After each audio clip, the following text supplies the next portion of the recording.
कहानी विश्वासघात। कई साल पहले की बात है।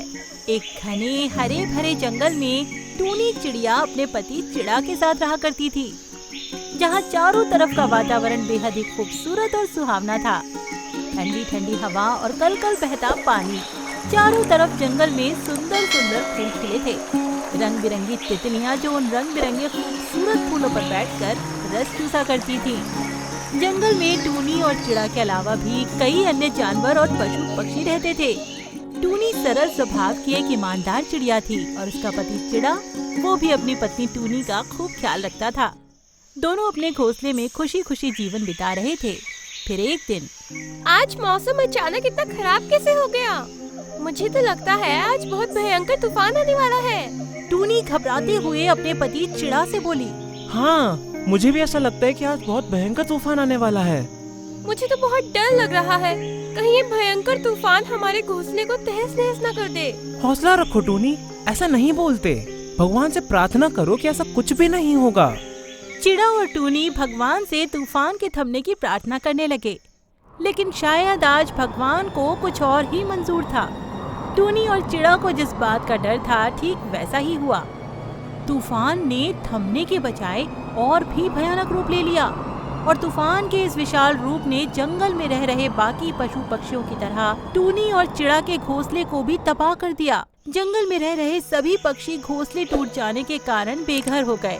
तूफान थमने के बाद जहाँ एक तरफ जंगल में मौजूद बाकी पक्षी उनके घोंसलों के तबाह हो जाने पर दुखी हो गए थे, तो वहीं तूफान से मची इस तबाही ने टूनी और चिड़ा को भी अंदर तक हिलाकर रख दिया था। हमने तिनका जोड़ के बड़ी मेहनत से घोंसला तैयार किया था, लेकिन चंद ही पलों में उसे तूफान ने बुरी तरह से तबाह कर दिया। जो बीत गया सो बात गई, अब आगे की सोचते हैं। तुम चिंता मत करो टूनी, हम फिर से एक नया घोंसला बनाएंगे। आपने देखा नहीं कितना भयंकर तूफान आया था, जिसने चंद ही पलों में हमारे प्यारे से घोंसले को तबाह कर दिया। फिर भी आप नया घोंसला बनाने की बात कर रहे हैं। टूनी के ऐसा कहने पर चिड़ा ने उसे बहुत देर तक समझाया कि इस बार वो अपना घोंसला बेहद मजबूत बनाएंगे, जो तूफान का सामना आसानी से कर लेगा और उनके घोंसले को कुछ भी नहीं होगा। अगले दिन टूनी और चिड़ा ने अपने पुराने जंगल को छोड़कर किसी दूसरे जंगल जाने का फैसला किया और फिर दोनों उड़ान भरकर किसी दूसरे बेहद ही शांत जंगल में चले गए। दोनों ने मिलकर बहुत मेहनत की और तिनका तिनका इकट्ठा करके एक बढ़िया सा घोंसला तैयार किया और फिर दोनों उस घोंसले में खुशी खुशी रहने लगे। लेकिन यहाँ दोनों का कोई भी दोस्त नहीं था, जिस वजह से दोनों बहुत परेशान हो गए। फिर एक दिन पास ही के एक पेड़ पर एक कौवा रहने के लिए आया। उसने काफी देर तक मेहनत की और अपना घोंसला तैयार किया। टूनी और चिड़ा काफी देर तक उसे देखते रहे। फिर आखिरकार दोनों उस कौवे के पास बात करने के लिए पहुँच गए। टूनी और चिड़ा ने कौवे से उसका हालचाल पूछा। कौवा भी उनकी बातों पर बेहद खुश दिखाई दिया। ऐसे ही समय बीतता गया और कौवे की टूनी और चिड़ा के साथ गहरी दोस्ती हो गई। इसी बीच एक दिन टूनी ने अपने घोंसले में अंडे दिए। टूनी और चिड़ा अंडों की रखवाली करते रहते, क्योंकि उन दोनों को डर था कि उनके अंडों को सांप न खा ले। एक दिन भोजन की तलाश में चिड़ा ने जंगल से बाहर जाने का फैसला किया। उसने अपने दोस्त कौवे को ये जिम्मेदारी दी कि जब तक वो वापस नहीं आ जाता, तब तक वो टूनी के साथ उनके अंडों की देखभाल करेगा। कौवे से ऐसा कहकर चिड़ा भोजन की तलाश में जंगल से बाहर किसी दूसरे जंगल में चला गया। सुबह से शाम बीत गई। टूनी अपने पति चिड़ा का घंटों इंतजार करती रही, लेकिन चिड़ा वापस नहीं लौटा। इसलिए आखिरकार टूनी ने ये फैसला किया कि वो अपने पति की तलाश में जाएगी। कौवा भाई, अभी मैं अपने पति की तलाश में यहाँ से जा रही हूँ, जल्द ही लौट आऊंगी। आप तब तक हमारे अंडों की रखवाली करना। तुम चिंता मत करो टूनी, मैं तुम्हारे अंडों की अच्छे से देखभाल करूंगा। तुम अभी जाओ और अपने पति को ढूंढ कर लाओ। टूनी अपने अंडों की जिम्मेदारी कौवे को सौंपकर वहां से चिड़ा को तलाश करने चली गई। कौवा टूनी और चिड़ा के कहे अनुसार उनके अंडों की रखवाली करने लगा। काफी देर तक अंडों की रखवाली करते करते कौवे को अचानक नींद आने लगी।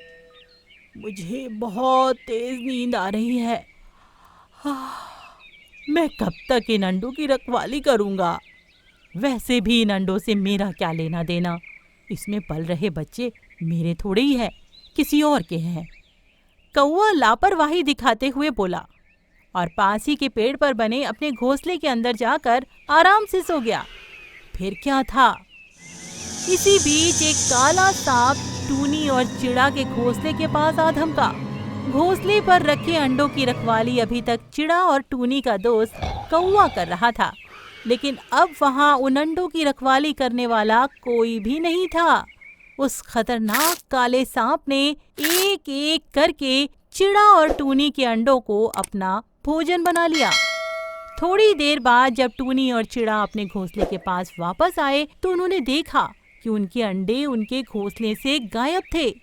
ये सब देखकर दोनों को बहुत दुख हुआ और दोनों जोर जोर से रोने लगे। देखो जी, हमारे घोंसले से अंडे गायब है। कौवा भाई भी यहाँ पे नहीं है। मैं उन्हें अंडों की रखवाली की जिम्मेदारी देकर गई थी। हम लोग जिसे अपना दोस्त समझकर अंडे की जिम्मेदारी कौवे भाई पर छोड़कर गए थे, वो तो अपने घोंसले में आराम कर रहा है। अगले ही पल चिड़ा और टूनी उड़कर कौवे के घोंसले के पास पहुंच गए।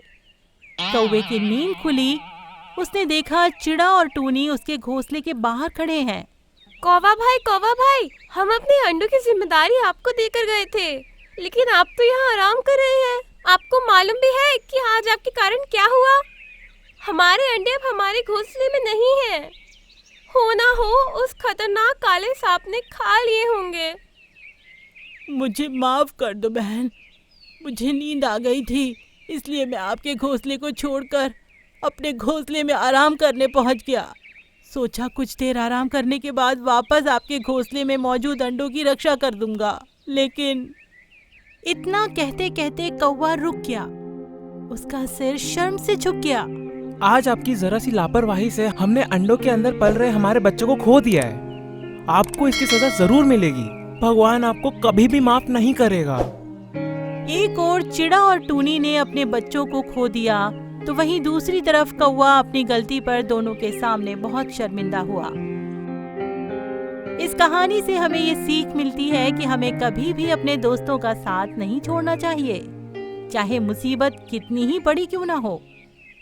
और दूसरी सीख ये भी मिलती है कि हमें कभी भी दूसरों पर निर्भर नहीं रहना चाहिए।